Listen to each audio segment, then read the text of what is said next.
Good morning. Welcome to another edition of Sigma Talk on our channel Nitya Nirantara. If you are new to the channel, please do subscribe and press the bell icon to get the notification. Your subscription doesn't help in a big way monetarily, but looking at the reach of the channel, it gives the motivation to do the best. If you like the contents, please do share it with your friends, relatives, groups, and other social platforms. Never forget to give the feedback. The subject is Shankaracharya. There are very much highly learned people who have given best of their talk on Shankaracharya, but still I'd like to discuss what I know. Please do forgive me if there is any omission of the life history of Shankara. Kalo Sarva Bhakshakaha. Hinduism, as we know, is the way of life. It doesn't have a text, no mandatory congregation, no one presiding, there is no presiding temple to follow, no individuals as a head of the whole system. It is very flexible. It goes along with the time, carrying the good virtues. It is for this reason the system or the systematic way of life has flourished from the time immortal. This dharma is not brittle, hence imperishable. The coin has always two faces. One is the brighter side, the other will always be covered under the light. It is for this reason that the most of the Hindus, though they practice their faith in their own way, often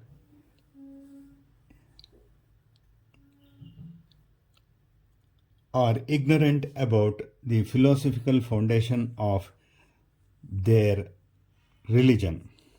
The religion of Hinduism and its philosophy are inseparable.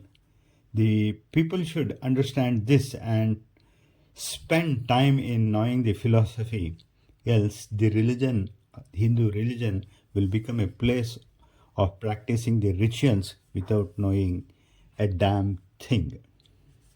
We always look at the West or the other countries, and sometimes within our society when we think of social reformers. But Sri Adiguru Shankaracharya, without any doubt, is one of the greatest minds who went from place to place in search of ultimate truth. The greatness of his is what he achieved in the shortest lifespan of his. The Advaita philosophy which he crafted and drafted is the most fascinating thing that happened to Hinduism. Of course, Advaita philosophy was there, but the way in which Shankara crafted is very, very fascinating. Even if we cannot understand completely or digest what he has said, at least as Hindus or Indians, we should read his biography. We should know where he was born, at least, and the place where he attained nirvana or disappeared or become one with the God himself.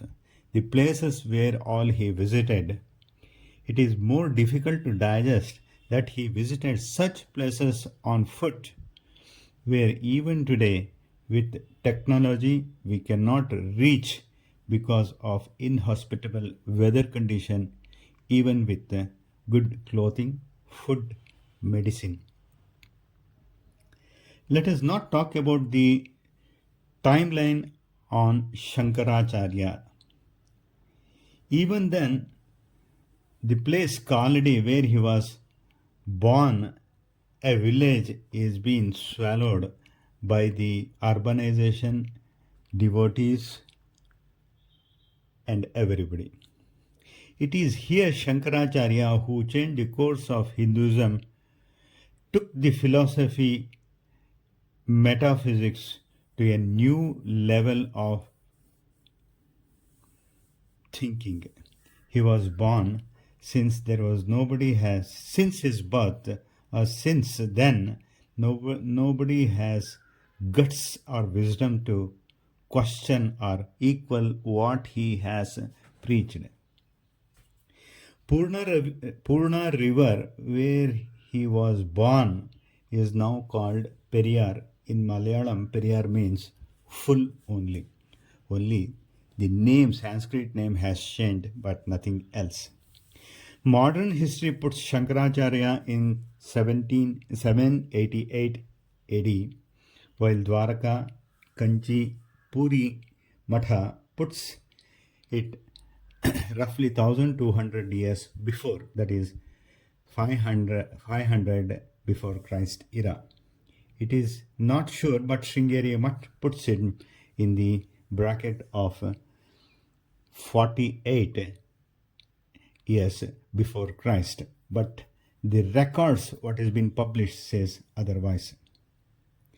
Modern historians, based on the Kron's information from his writings and reference to the contemporaries, puts him in the 7th century late. The time may be questionable thing, but his work is undisputed. It is said Sri Shankaracharya was an Ekashrutidhara. He is said to have memorized the Vedas at the age of 3. He showed the inclination to lead a life of renunciation at an age when most of us are, with modern things around us, cannot or does not know what is what. It is clear more so when he asked for the permission of his mother at the age of 4 years while swimming in the Purna river in front of his hut or hermit, whatever you call, to become sannyasi, saying his leg been held by a crocodile. The fact of the matter is, some dramatic, heart-wrenching thing might have happened which Shankaracharya's mother Aryamba made up her mind to permit Shankaracharya to become a sannyasi. Being a widow, no one to look after, would not have allowed her son or dreamt of that even that. It is just, or it may be just a metaphor, but for his mother it was a heart-wrenching moment. It is to be noted here that Sri Shankaracharya, when was given the permission to become sannyasi, he promises his mother that he would be back at her to do the last rite. How pragmatic and thinking ahead of time he was. Even today, we have our own reservations about the practices at our home, in spite of knowing how it spoils our lives. Sri Shankara left home and trekked towards Omkareshwara, the place or a Jyotirlinga place, a Shiva's abode. It is not the temple or the Jyotirlinga which attracted the young Shankara, but he was there in search of Guru Govindapada, son of Gaudapada, who had it is he who has written Bhashya on Mandukya Upanishad, but not much is known about both Gaudapada and Govindapada, just like we know about Shankara. But we know Shankara only through his works. It is said here that Shankara was asked who he was by Gaudapada, and he refuses to identify bodily or in any form he replies that he is not what he looks, nor has any qualities of the element, refused to identify himself with the sense or the sensory organs or by mind, but the Lord himself, the essence of consciousness. Very strange. For most of us, even 99.9% of the people on the earth cannot digest such a reply being given by young Shankara, Guru Shankara, but it looks, it is a fact, looking at what he had promised earlier to his mother to become sannyasi and how he fulfilled his promise. That is all for the part 1 of this series. If there is any omission and wrong things being uttered by me, please forgive, and that's all what I can say. Thank you. Sri Kanta.